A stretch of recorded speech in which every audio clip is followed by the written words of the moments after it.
আচ্ছা, আজকে আমরা কথা বলবো গত ক্লাস পর্যন্ত আমরা নয়েজ কত ধরনের হতে পারে এবং সেগুলোর ম্যানিফেস্টেশনটা কি সেগুলো নিয়ে কথা বলছি। আজকে কথা বলবো হচ্ছে নয়েজগুলোকে কীভাবে আমরা অ্যাভয়েড করতে পারি। ঠিক আছে, তাহলে প্রথম ব্যাপারটাই আসে হচ্ছে, প্রথমটা ছিল আমাদের এনভায়রনমেন্টাল নয়েজ। এনভায়রনমেন্টাল নয়েজটা কি?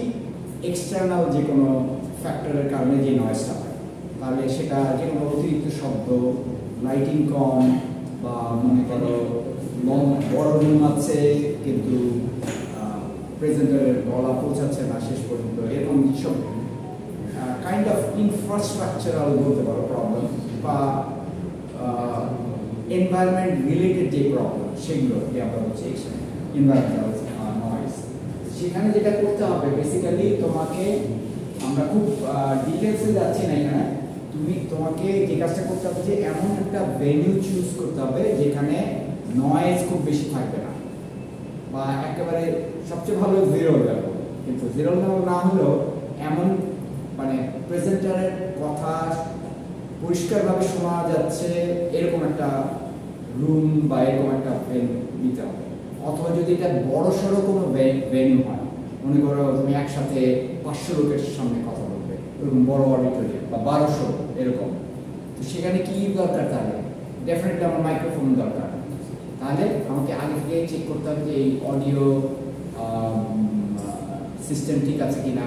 তারপরে নয়েজ, অনেক এখনকার অডিটোরিয়ামগুলোতে কি নয়েজ ক্যান্সেলিং ডিভাইস থাকে, তাই না? ইনফ্রাস্ট্রাকচারটা এমনভাবে তৈরি করা হয়, ওটাকে কি বলে,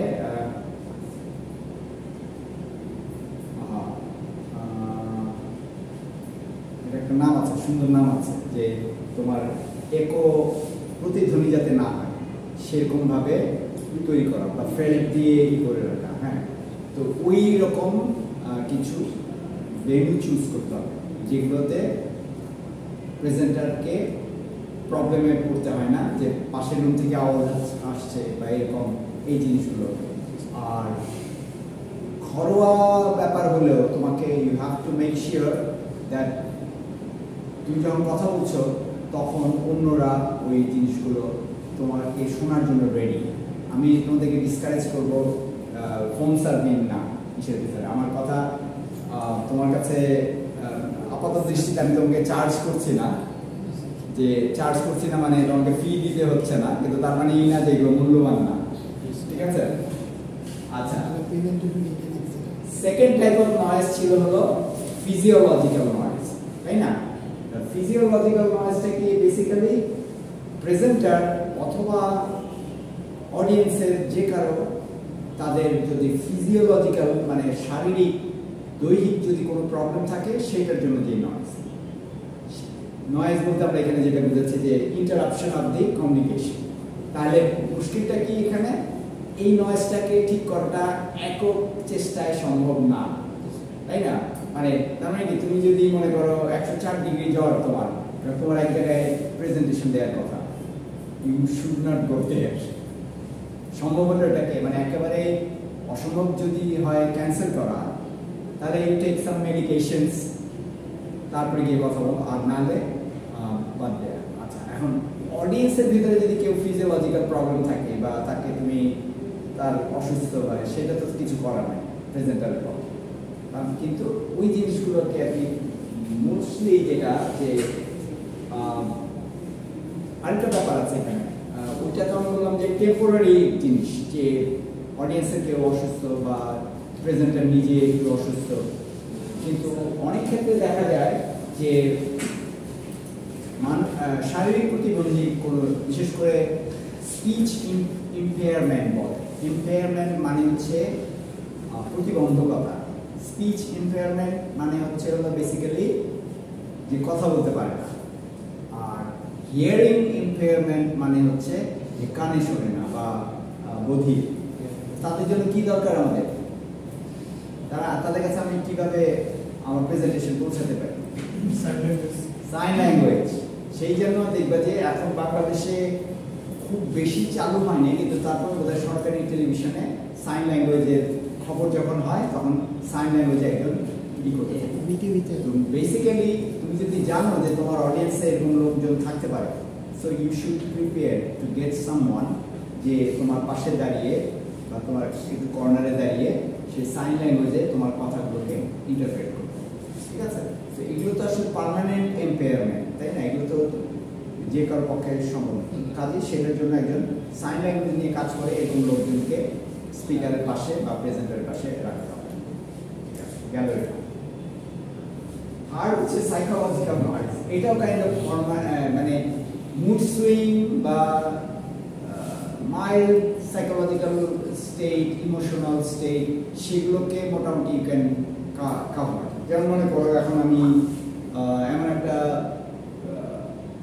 দিন, খুব প্রচন্ড রকম বৃষ্টি হচ্ছে, সবাই একটু ঠান্ডায় কাবু, একটু গা ম্যানেজমেন্ট করছে, মানে কথা শুনতে যাচ্ছে না বা কথা শোনার মতো অবস্থা ফিল করছে না। সো দ্য প্রেজেন্টারের উপরে তখন প্রেশারটা বেশি গিয়ে পড়ে। Presenter is suppose to cheer them up, যে ওয়েল এইগুলো কিন্তু শীতের দেশে বেশি ঘটে, যে বাইরে প্রচন্ড স্নো হচ্ছে এবং খুবই গ্লুমি ওয়েদার, মানে you don't really feel very optimistic, তাই না? যে যখন দেখো যে আকাশ চারপাশে দেখা যায় না, আকাশ বন্ধ হয়ে গেছে অলমোস্ট, মানে হচ্ছে ওই সময় একটু মানে হয়তো স্ন্যাক্সের ব্যবস্থা থাকতে পারে, একটু কফি টফির ব্যবস্থা থাকতে পারে, বা স্টিল প্রেজেন্টারকে একটু হিলারিয়াসলি, একটু ফানি ওয়েতে অডিয়েন্সকে একটু সচেতন করা, একটু জাগানোর চেষ্টা করা যেতে পারে, ঠিক আছে? এটা হচ্ছে মাইল্ড ডিসঅর্ডার কিছু না। কিন্তু যদি এটা আমরা যেই কথা ও আচ্ছা, এর সাথে আরো কিছু থাকতে পারে, সেটা হচ্ছে কি যে ওপেন কমিউনিকেশন, যে অডিয়েন্সের সাথে তুমি you connect more with the audience. অডিয়েন্সকে তুমি বলো যে বেসিক্যালি দেখেন, this is not any rocket science. Rocket science কথাটা বুঝি আমরা আছি যে খুব জটিল কিছু, যে this is not rocket science. If you do not understand me, please raise your hand. Don't feel hesitant. Don't be hesitant. Feel free to raise your hand and I'll explain it right away. আমি সাথে সাথে আপনার সাথে কি করব। এই যে একটা কমিউনিকেশন, ওপেন কমিউনিকেশন তৈরি করা। আরেকটা হচ্ছে হলো যে তুমি অ্যাক্টিভ লিসেনিং। অ্যাক্টিভ লিসেনিং মানে কি, যে অডিয়েন্স থেকে যদি কোনো প্রশ্ন আসে, সেই প্রশ্নটাকে গুরুত্ব সহকারে প্রেজেন্টার বিবেচনা করবে এবং সেটার উত্তর দেবে। ব্যাপারটা এরকম না যে ব্রাশ ইট অফ, যে ও আচ্ছা আচ্ছা হ্যাঁ হ্যাঁ বলে আমি জাস্ট এড়িয়ে গেলাম, তার মানে প্রেজেন্টারের অডিয়েন্সের যে কোয়েশ্চেন সেটার উত্তরও দিলাম না, জাস্ট এড়িয়ে চলে গেলাম না। You are not suppose to do that. আচ্ছা, আরেকটা হচ্ছে যে বেসিক্যালি এমপ্যাথি। এমপ্যাথি মানে কি, সহানুভূতি, সহমর্মিতা নিয়ে দেখা। যে এমন হতে পারে যে একটা ডাম কোয়েশ্চেন করেছে তোমার অডিয়েন্স, মানে সে হয়তো আসলে বুঝতে পারেনি বা কিছু একটা। So you do not treat him like a dumb questioning person or whatever. তুমি তাকে দরকার আর একটু বুঝিয়ে বলো, আর একটু সহজ ভাষায় বলো। So that is how you are, মানে প্রেজেন্টেশনের মূল ব্যাপারটাই হচ্ছে যে কানেক্টিং উইথ ইউর অডিয়েন্স। সেই কানেকশনটা করার জন্য এই টেকনিকগুলোকে আমরা ব্যবহার করি, ঠিক আছে? হ্যাঁ স্যার, কানেকশনটাকে আরেকটু ইজি কিভাবে করা যায়? সেটা হচ্ছে কি, মূলত প্রথমেই দেখবে যে অনেক জায়গায় প্রথমেই প্রেজেন্টাররা গিয়ে করে কি, তাদের সাথে একটু মানে ফর্মাল প্রেজেন্টেশন শুরু হওয়ার আগে একটু কথা বলে নেয়, যে আপনারা সবাই তো দেখি বেশ ধৈর্য ধরে অপেক্ষা করছেন, অসংখ্য ধন্যবাদ। এখন বলেন আপনাদের এক্সপেকটেশন কি, বা মনে করো বাইরে প্রচন্ড বৃষ্টি হচ্ছে, এর মধ্যে যে আপনারা কষ্ট করে এসছেন এটার জন্য আমি অত্যন্ত সুখী, আমি অত্যন্ত খুশি হয়েছি। তাদের মধ্যে কৃতজ্ঞতা প্রকাশ, হ্যাঁ তাদের প্রতি, তাদের সাথে একটা ওয়ার্ম একটা, এটাকে বলে র্যাপোর্ট, আমরা বলেছিলাম এটাকে RAPPORT। হ্যাঁ, আমি লিখে দিই, তোমরা জাস্ট এখান থেকে কিছু ইংরেজি। অডিয়েন্সের সাথে স্ট্রং একটা কানেক্টিভিটি না হলে তো তারা মানে প্রেজেন্টারের কথা অ্যাটেন্টিভলি শুনবে না। এক্স্যাক্টলি। এখন মুশকিলটা হচ্ছে there is always a first time, তাই না? কারণ তুমি তো হ্যাঁ, তুমি বিশেষ করে ক্লাস লেকচারের ক্ষেত্রে কি হয়, আমরা স্টুডেন্টদেরকে ডে বাই ডে আমরা চিনে ফেলি, বা সামহাও তাদের মধ্যে একটা আস্থা তৈরি হয় যে ইয়েস স্যারকে আমরা চিনি, তার কথা হ্যাঁ কমফোর্ট জোন তৈরি হয়। কিন্তু ফার্স্ট টাইম যে প্রেজেন্টার তার জন্য তো ব্যাপারটা আসলে কঠিন, যে তুমি যে অডিয়েন্স, যদিও এটার ক্ষেত্রে আরেকটা কিছু কাজ থাকে, সেটা হচ্ছে আমরা অডিয়েন্স অ্যাসেসমেন্ট করি যে কোনো প্রেজেন্টেশনের আগে। অডিয়েন্সের তোমার কি চেহারা, চেহারা বলতে ওই রকম যে অডিয়েন্সের মেকআপটা কি, অডিয়েন্স কি আসলে সংবেদনশীল, খুব বয়স কীরকম, কোন ব্যাকগ্রাউন্ড থেকে এসেছে, সেটার উপর ভিত্তি করে প্রেজেন্টারের ভাবে প্রস্তুত হয়, ওইভাবে সে অ্যাপ্রোচ করে, যেটা বলছি আমি ফার্স্ট টাইমের ক্ষেত্রে। তো তখন দেখা যায় যে ইট ওয়ার্কস ওয়েল, এইটা আর কি। আর একেবারে 100% যে করা যায় সেটা কিন্তু না, কিন্তু you have to try all the time, ঠিক আছে? আচ্ছা, এইটা গেল হচ্ছে যদি মাইল্ড সাইকোলজিক্যাল নয়েজ হয়। কিন্তু যদি এটা তোমার একটু মানে লোকজন যারা আছে এরা একটু mentally disable, kind of mentally, আমি কী বলবো এটাকে একটা ভালো ওয়ার্ড দিয়ে যদি বর্ণনা করতে চাই, যে মনে করো সামথিং ইমব্যালেন্স, একটু ইমব্যালেন্স, একটু ঠিক নর্মাল না, সংবেদনশীল, হ্যাঁ না মানে সংবেদনশীল না, এটা বলছি। মানে জিনিসটা কি আসলে সাইকোলজিক্যাল নয়েজ কাজ করে কি, মানে সাইকোলজিক্যাল নয়েজের কাজ করার এটা হচ্ছে এরকম যে এটা একটা বাধা তৈরি করে, তাই না? তাহলে বাধাটা কোথা থেকে আসছে সেটাকে আইডেন্টিফাই করতে হবে। বাধাটা যদি অডিয়েন্সের ভিতরে হয় যে আসলে খুব বেশি ইন্টারেস্টেড না, বা খুব বেশি মানে ওই তার ওই ব্যাপারটা নেই, যেমন তোমাদের মাঝখানে আমি এরকম দেখিনি, কিন্তু অন্য কিছু ব্যাচে কিছু ছেলেপেলে আছে যারা একটু কমিউনিকেশনের প্রবলেম আছে, এটা অনেক জায়গায় আছে। বাংলাদেশে কিন্তু একটা প্রবলেম কি, আমরা স্পেশাল এডুকেশন যেটাকে বলে, যে যারা একটু বুদ্ধি প্রতিবন্ধী বা মানসিকভাবে একটু কম বোঝে, একটু নর্মাল চাইল্ডদের, নর্মাল স্টুডেন্টদের যে একটু পেছনে আছে, তাদের জন্য আমরা আলাদা ইনস্টিটিউশন নাই কিন্তু বাংলাদেশে। ওই অর্থে স্কুল লেভেলে হচ্ছে, প্রাইমারি বা সেকেন্ডারি স্কুলে, কিন্তু উপরের দিকে কিন্তু এটা নাই। এর ফলে যেটা হয় সেটা হচ্ছে কি, যে টিচার যখন কমিউনিকেট করতে যায়, অন্যরা ঠিকই বুঝছে, কিন্তু সে ওই পার্টিকুলার পার্সন বা স্টুডেন্ট সে কিন্তু বুঝতে পারছে না, এবং এখানে আরেকটা ব্যাপার আছে, তার রেসপন্সও কিন্তু অত স্পন্টেনিয়াস না। দেখবো যে এই তারা ওইভাবে হাসে না, ওইভাবে নট করে না, একটু হয়তো তোমার দিকে তাকিয়েই আছে। হ্যাঁ, আমি দেখেছি, মানে আমার একদম পার্সোনাল অভিজ্ঞতা থেকে আমি বলছি। কিন্তু তখন তুমি কী করবে, তখন you have to take extra care, তার সাথে একটু বেশি করে কথা বলা, এবং অডিয়েন্স যাতে তার প্রতি কিছুটা কী বলবো এটাকে, যে এত সোজা জিনিস বুঝতে পারছে না, বিরক্ত যেতে না হয় অডিয়েন্সকে কন্ট্রোল করা, সহানুভূতিশীল, হ্যাঁ সহানুভূতিশীল করা, যে হ্যাঁ একজন এমন না যে তাকে ছোট করে বা তাকে বুঝতে দিয়ে তোমাকে করতে হবে সেটা না, কিন্তু একটু সতর্কতার সাথে ওটাকে হ্যান্ডেল করতে হবে। এইটা হচ্ছে যে যাদের ডিপ সাইকোলজিক্যাল প্রবলেম আছে। আর একেবারে পাগল হলে তো দ্যাটস এ ডিফারেন্ট স্টোরি, ওখানে তো প্রশ্নই ওঠে না। বা এরকম হতে পারে তোমাকে পাগলদের হসপিটালে একটা প্রেজেন্টেশন বলা হয়, এগুলো extreme case, not doesn't happen all the time, হ্যাঁ এক্সট্রিম কেস। কিন্তু ওইখানেও তোমাকে you have to know your audience, যে এইখানে কী ধরনেরই আমি তাদের কাছ থেকে কী ধরনের রেসপন্স আমি আশা করতে পারি, ওইটা বুঝে you have to arrange and plan your presentation, তাহলে এই নয়েজটাকে তুমি অ্যাভয়েড করতে পারো, ঠিক আছে? আচ্ছা, এরপর আসি আমরা সোশ্যাল নয়েজ, এটাকে কীভাবে অ্যাভয়েড করা যায়। এইটাও অনেক কঠিন একটা জিনিস। সোশ্যাল নয়েজটা তৈরি হয় হচ্ছে মানুষের যে পার্টিকুলার একটা গ্রুপের দৃষ্টিভঙ্গি, তার জীবনযাপন পদ্ধতি।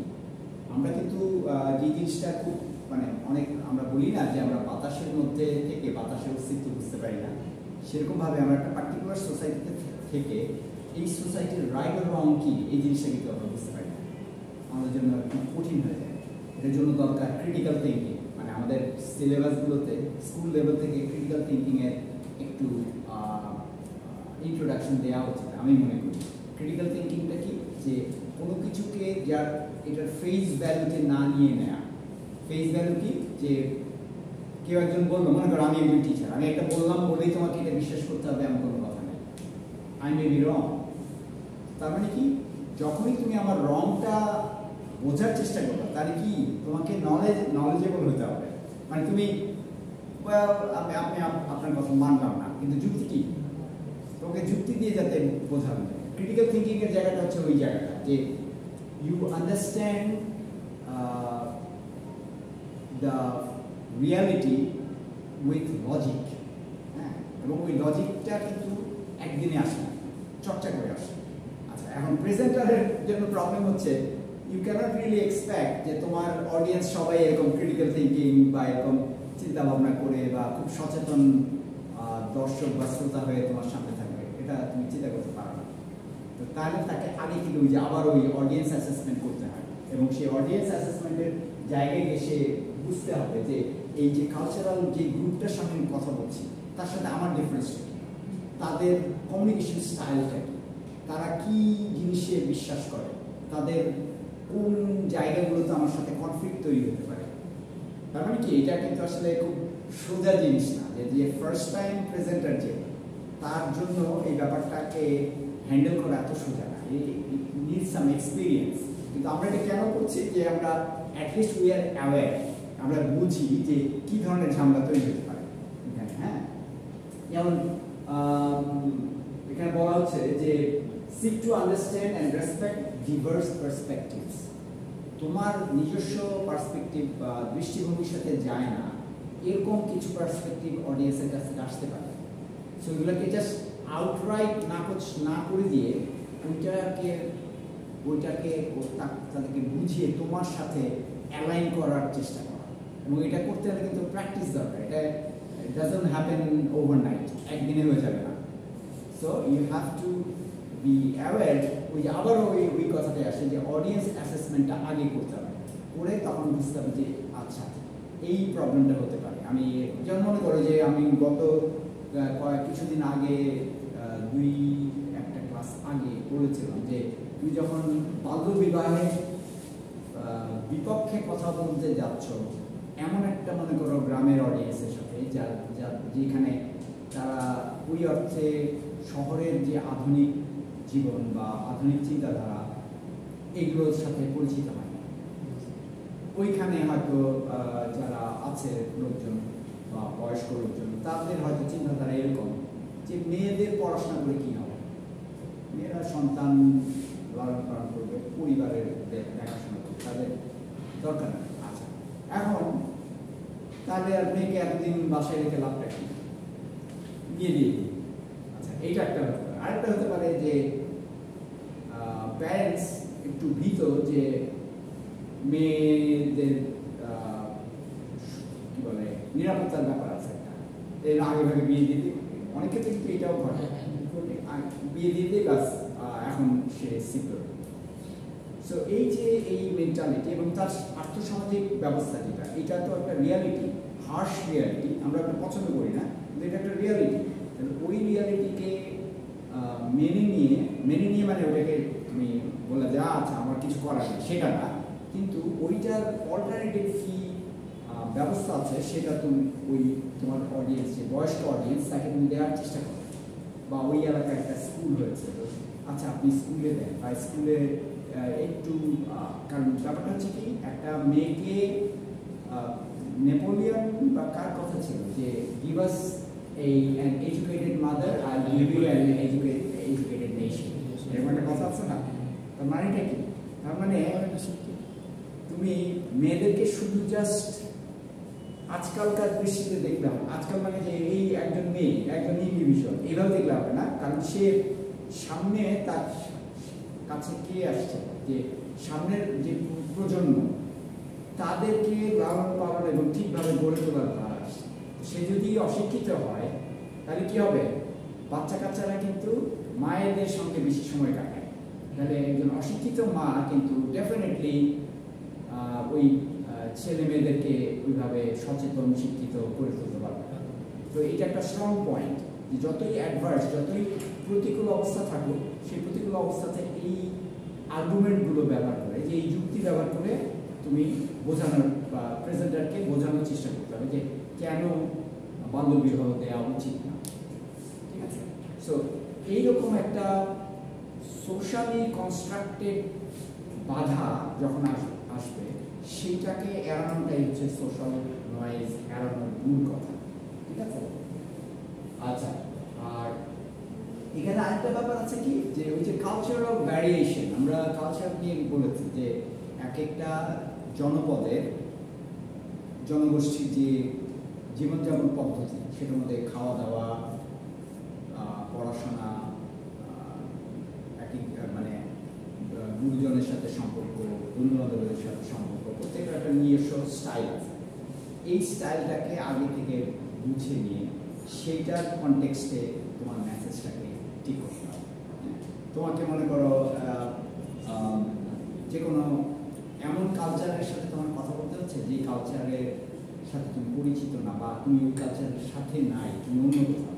ব্যাপারটা দুইভাবেই হতে পারে। একটা হচ্ছে তুমি খুব রিলিজিয়াস না, বাট তুমি খুব রিলিজিয়াস কালচারের লোকজনের সাথে কথা বলছো, অথবা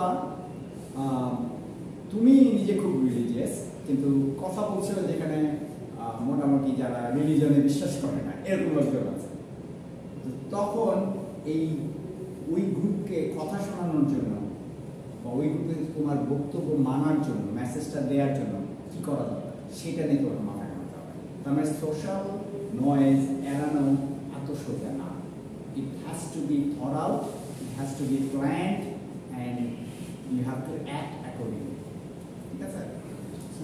হ্যাঁ, মানে উপসর্গ হতে পারে, মানে বাল্যবিবাহ বলছেন না। হ্যাঁ, এখন মানে আমি একটা মানে যেই সন্তান যেমন বাল্যবিবাহ রোধ করব, এটা যখন আমি রোধ করতেছি, পাশাপাশি মনে করেন আর কী ধরনের সমস্যা তৈরি হতে পারে সমাজে। মানে আপনি যখন মেয়েকে বিয়ে দেন, তার তো মানে বিয়ে হয়ে গেল, সে নানা ধরনের সমস্যা আপনি মানে তাদেরকে বলতেছেন যে গর্ভবতী হলে বা নানা ধরনের শারীরিক সমস্যা হতে পারে বা হতে পারে, বা আমাদের মনে করেন যে কর্মজীবনের যে একটা মনে করেন অর্ধেক অংশই আমরা আগে থেকে সারিয়ে করে ফেলাইতেছি, এই ধরনের অনেক ধরনের কথাবার্তা মনে করেন তারা আমাদের সামনে বলে। বাট বর্তমান সমাজ বা পরিস্থিতি অনুযায়ী আমরা যদি খেয়াল করি, ক্লাস হয়তো আপনাদের সময় ছিল না এরকমটা, এখন দেখা যায় ক্লাস 5-6 ছেলেমেয়েরা মনে করেন একটা রিলেশন, এই সম্পর্কে তাদেরকে কিন্তু মনে করেন আমরা আগে মনে করেন যে মানে জাগ্রত করা বিপরীত একটু করা দরকার ছিল। মনে করেন আপনি বাল্যবিবাহ বদল করে দিতেছেন, বাট মনে করেন যে এটা অফিসিয়াল, আনঅফিসিয়াল মনে করেন যে এরা যে নানা দিকে মনে করেন যে